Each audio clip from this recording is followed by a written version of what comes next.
We're on the Saas-Fee Glacier. I'm here with Jim.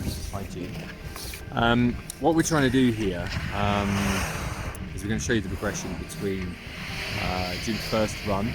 Jim hasn't skied since April? I haven't skied since April end of April. So end of April last 4 months ago. 4 months ago. And this is one of the classic problems that we have when people come out for their sort of annual ski week. You know, they haven't skied for 50 weeks in a year.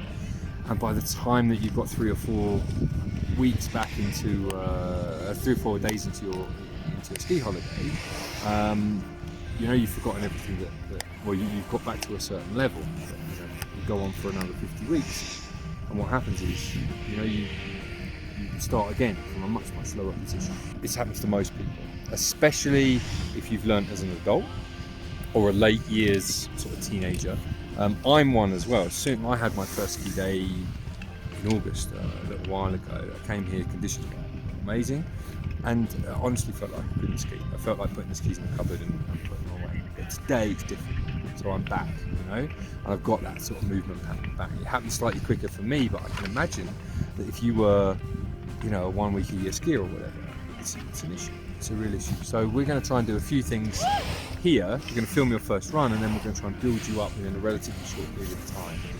What we'll do is there'll be certain things that you're doing that aren't efficient, and we're going to try and build that efficiency in. And there's certain movement patterns that really will work for you and your particular body type, and so that's what we're going to do. And certain of those are classics, right? And they'll just make you ski better.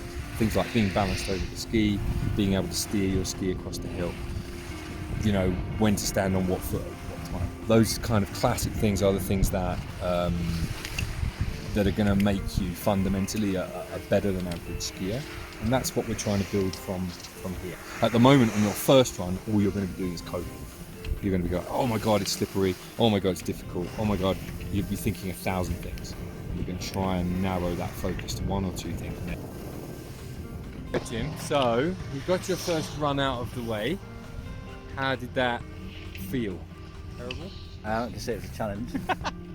It wasn't easy, was it? No, it's tricky conditions, and yeah, you've got to take the memory recall is tricky, isn't it? Where did I put my body? What felt comfortable when I last skied? Yeah.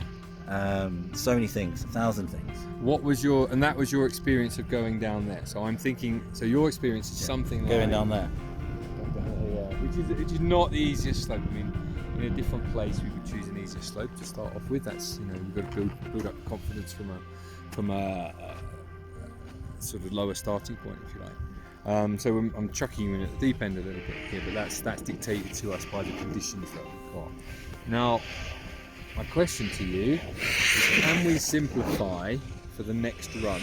So run 2 must be better than the first one. Let's hope so. We're doing this, you know, what we're going to try and do is build up the confidence progressively, so you get back to where you want to be in a quicker way. We're going to do it in sort of a series of systematic points. So let's think about your balance. Okay? So down here, the only thing you're allowed to think about is your balance, as much as it's reasonably possible. So what I want you to do, remember, we've got a glove here, right?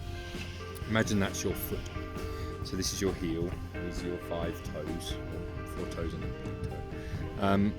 We want to try and keep our balance somewhere in this sweet spot that lives, this sort of little circle in between the knuckle of the big toe, little toe, and the heel. There's a little triangle or a circle in here, and what that's going to do is it's just going to focus your mind on one thing.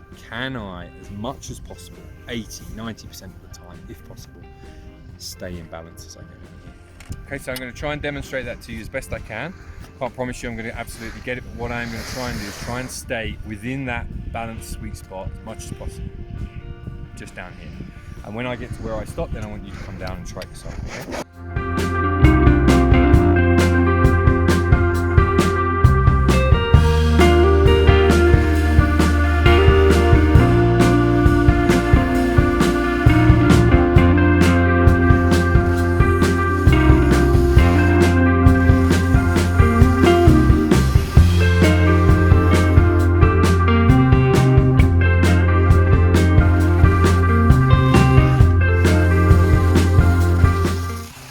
I'm trying to do in that situation is I'm not trying to go super fast.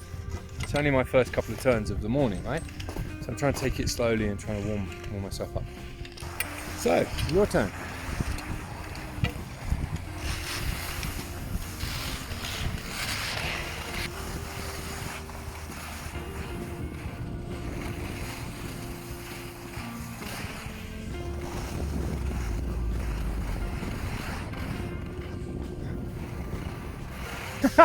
Well, it looked more balanced to me. I think you'll see a big difference in between what you were doing before and after. Certainly when we look at the video, right? Okay, good. Let's add in an extra focus as we go down here. So we're already kind of moving on. Okay, you're skiing well. You've got good skiing going on. Let's add in a little bit of an extra focus. We looked at this last year when we were in skiing together in Le Clusaz. Let's just slightly open up our arms. Okay, at the moment you have very narrow arm stance. Yeah, but it doesn't look like that when you're actually skiing. It looks more like you're driving a truck. So what I want is a slightly wider arm carriage. No, the elbows slightly down. Yeah, and then relax your arms. Relax, down. Yeah, relax. As long as they're wider, it doesn't matter where they fall. And what this is going to do is give you better lateral stability. Is this a problem specific to me? Yeah. I know it. Yeah. When you're nervous and it's all new and it's a bit slippery, all that sort of stuff, the tendency is for everything to come a little bit inboard. Okay? Yes, and, Jim, that's good. If we can just expand our upper body a little bit, open our chest out a little bit, breathe, you'll notice you have much more balance. Does that make sense? Side to side. Yeah. Nice! It's back! Alright, so what I'm doing here is I've just sent Jim off to do a run. So you can see him, he's off down there. And what I'm doing at this point is that I'm just looking for things within Jim's skiing that could be made more efficient so that he can enjoy the mountain better, so that he can sort of ski the mountain with less effort and more fun in effect. So I'm looking at him here.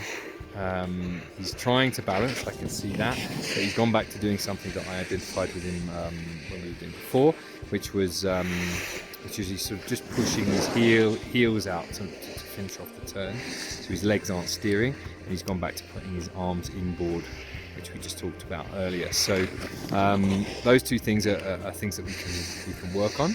That's going to be a thread that's going to run through the rest of the session today.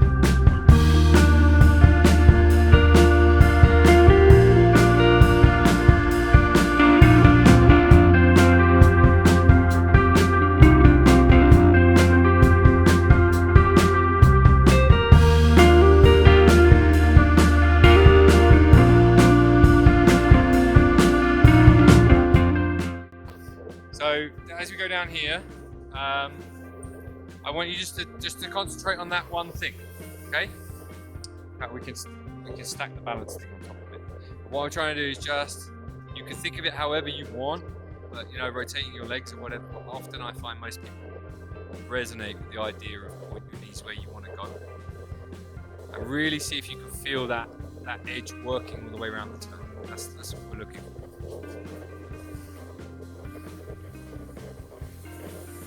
Okay, so what we've done is a whole bunch of free skiing. So we've had 3 or 4 runs where all we've been doing is skiing. But hopefully, and I've been doing the same thing, so I've been working on the same thing that you've been working on, so trying to sort of get the same sensations and have some sort of empathy with what you're trying to work on. What you've been working on is trying to engage the legs in the turning process and get the ski working as much as possible around the turn.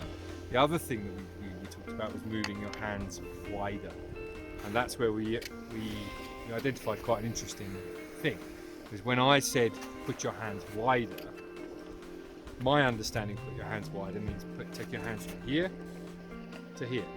Your understanding of this phrase, put put your hands wider is to put your hands up here. It was interesting. I genuinely didn't get what he was saying to me, and I got it wrong.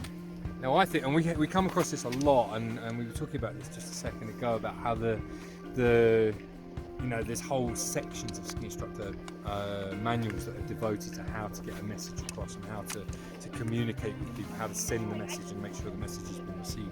And sometimes it takes a while, right? We've spent 3 pieces or so going, put your hands wider, and you go like that every time. We haven't worked out that this is a miscommunication. So this is something that we finally got it on that slope. Let's try and keep the hands slightly wider. And this is often I'll explain things to you know, explain things 2 or 3 times in different ways, so that we can you know, because put your hands wider might not go in.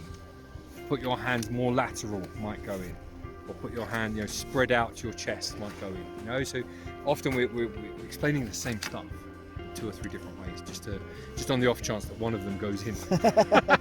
So let's have a look and see. I'm a grown adult, you know. I'm a grown adult. I should be able to take instruction. Oh, you know, it's different for different people, and we're different personality types as well. So you know, what I say necessarily might not work for you. It's up to me to adapt to what. So let's have a look at the skiing. We're gonna go down here a little bit to where it yeah, good. Keep it going. Even wider with your hands. Wider. See if you can go even wider with your hands. Really wide. Yeah, do it as big as you can, just to see. Right? You can always go back to doing it the old way. Okay. But we're trying to learn something. So let's see. Yeah. Good. Yes.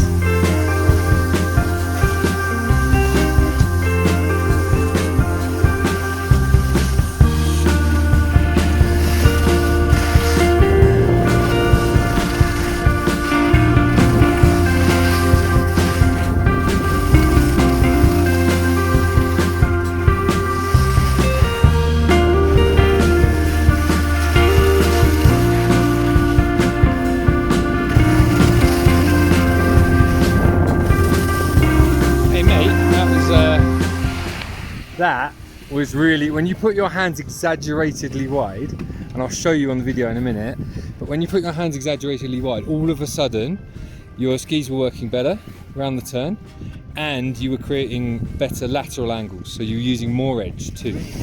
Yeah, you're more balanced, right? And this happened. That's interesting. I know you were doing it in jest, but that might be what we call like a trigger movement. So it might be like a key movement. You know how golfers do that kind of thing? Like we're going to Yeah. Your trigger movement before you set off on any run might be to go, and then you settle down into a ski. Okay. So that might be something that's useful for you. We tried that on the, you know, we imprint a little mental thing. It's like, okay, I ski well like that, therefore if I do that before every run. So setting it up. Yeah, setting myself up. Set yourself a mental trigger. So, oh, okay, this is how I do a good run. I do this before I start, and then I carry on. So like in the same way I have a phrase that I would say before I break into a Scottish accent to get myself. Yeah. So mine, for example, if I want to do a real performance run, this is ingrained in stuff, I do this. Okay. That's mine. Does that make you ski better, that? Yeah, because it switches something on in my brain that says now, because I've associated it for so long with decent performance, that little thing is my trigger to switch on. And yours might be, if you do it before every run, every good run, that might be right. Okay, that's my body's signal to give me a good thing. But that's specific to you. That's not going to work for somebody else.